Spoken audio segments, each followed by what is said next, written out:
Setiap orang dalam kehidupan ini senantiasa berusaha meraih dan mencari sesuatu yang mendatangkan keuntungan. Setidaknya keuntungan yang bersifat moral.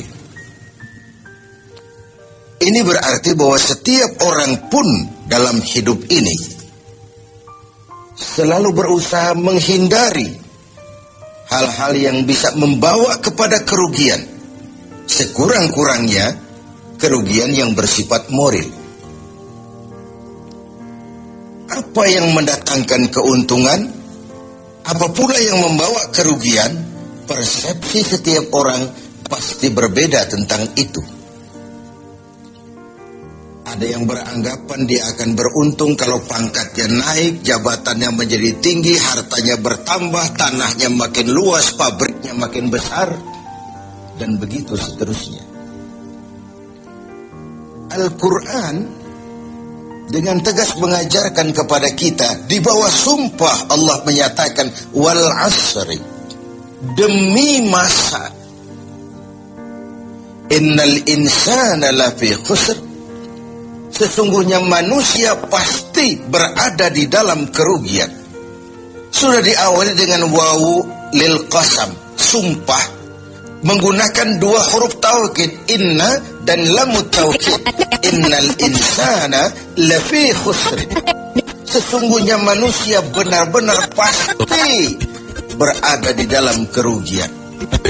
Tanahnya luaskah, pabriknya banyakkah, hartanya berlimpahkah, jabatannya makin tinggikah, pasti di dalam kerugian.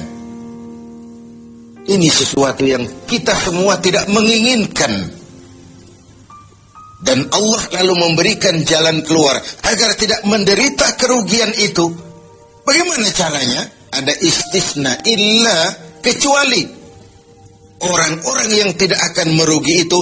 Pertama, illalladzina amanu, orang yang dalam hidup ini punya iman.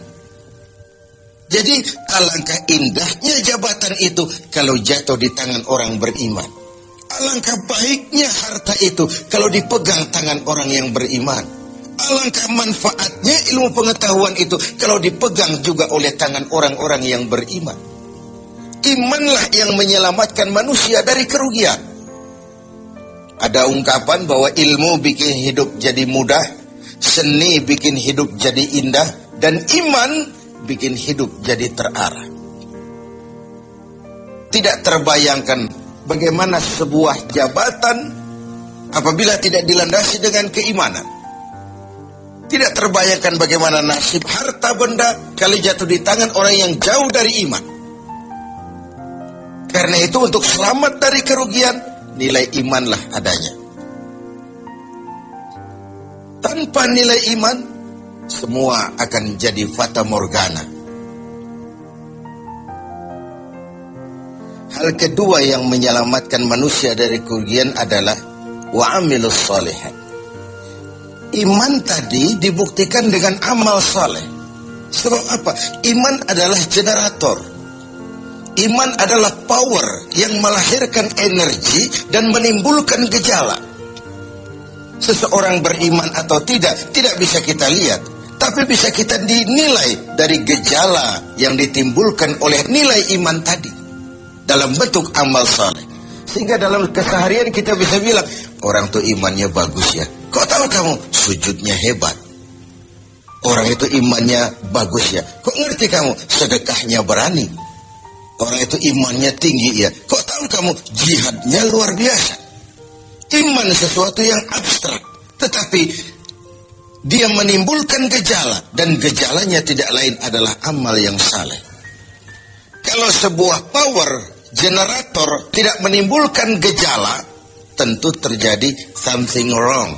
Ada yang salah, bisa korsleting, bisa kebakaran, bisa tidak nyambungnya arus pendek dan arus panjang, tidak bertemunya negatif dan positif, dan begitu seterusnya. Begitulah kalau iman tidak menimbulkan refleksi berupa amal yang soleh, ada sesuatu yang harus diservis, ada sesuatu yang harus diperbaiki. Maka dalam berbagai ayat di dalam Al-Quran, amanu tidak terpisahkan dengan wa amilus sholihat. Iman, amal soleh. Iman, amal soleh. Sebagai pertanda, dua hal itu memang tidak bisa terpisah satu dengan yang lain. Tak bisa secara tenang-tenang orang berkata, saya biar pelit iman saya kuat loh. Saya biar tidak sholat iman saya mantap mas. Saya biar tidak pernah jihad tapi iman saya luar biasa. Tidak mungkin logika seperti itu. Setiap amanu melahirkan gejala yang disebut amal saleh. Ini hal yang ketiga. Yang keempat, setelah iman dan amal saleh, tawasaw bil haq, saling menasihati dalam kebenaran, bukan dalam kebatilan, bukan dalam kemunkaran. Setiap kita berkewajiban menegakkan yang ma'ruf, mencegah yang munkar sesuai dengan bidang dan kemampuan kita masing-masing. Orang yang selamat dari kerugian selalu nasihat menasihati dalam kebenaran, betapapun resikonya, betapapun kondisi masyarakatnya. Tegar, dan ini pernah diingatkan oleh Rasul, akan selalu ada di tengah umatku sekelompok orang yang tegak menyatakan kebenaran. Dia tidak takut risiko yang tumbuh karenanya. Sebagai yang diungkapkan oleh Napoleon, kalau ada 1000 penegak kebenaran, saya satu di antara yang 1000 itu. Kalau ada 100 orang yang menegakkan kebenaran, saya juga satu dari yang 100 itu. Kalau ada 10 orang yang menegakkan kebenaran, saya pun satu dari yang 10 itu. Kalau hanya 1 orang yang berjuang menegakkan kebenaran, sayalah yang satu itu. Walaupun besok langit akan runtuh, bumi akan bergulung, kebenaran tetaplah kebenaran. Orang yang tegar menghadapi kebenaran makin langka. Orang yang tidak larut di dalam memperjuangkan kebenaran semakin sedikit jumlahnya. Tapi kalau kebenaran tidak ditegakkan, keadilan tidak dinyatakan, maka kebatilanlah yang akan berkuasa. Sungguh pun demikian. Yang keempat, Allah menutup ayat ini, wa tawasaw bis sabr. Nasihat menasihati dalam kebenaran dan nasihat menasihati dengan cara yang sabar. Kalau kebenaran sebuah prinsip, maka kesabaran adalah sebuah strategi. Jika kita benar, kita harus sabar. Kalau kita sabar, harus karena benar. Kebenaran tanpa kesabaran membuat kita mudah dipatahkan orang. Sebaliknya, kesabaran tanpa kebenaran membuat kita diinjak terus oleh yang lain. Kalau punya prinsip, harus punya strategi. Strategi digunakan untuk sebuah prinsip. Prinsip tanpa strategi, habis kita digusur orang. Strategi tanpa sebuah prinsip, habis kita diinjak terus oleh yang lain. Inilah Ramadan, di mana kita berusaha meraih keuntungan yang sebesar-besarnya. Setidaknya keuntungan yang bersifat moral, dengan melakukan pendekatan-pendekatan yang intensif kepada Allah, dengan memupuk keimanan, memperbanyak amal saleh, nasihat menasihati di dalam kebenaran, dan menasihati dengan cara yang sabar, sehingga terhindarlah kita dari kerugian. Setidaknya kerugian secara moral. Kalau kehilangan harta kita sangat merugi, bagaimana pula kalau kehilangan iman? Bagaimana pula kalau kita kehilangan amal saleh, menghadap Allah, tidak ada bekal yang kita bawa? Bagaimana pula kalau kita tidak ikut tegak menegakkan kebenaran, bahkan larut dalam kebatilan, berpangku tangan terhadap ketidakadilan? Kata Nabi, as-sakitu 'alal batil syaitanun akhras.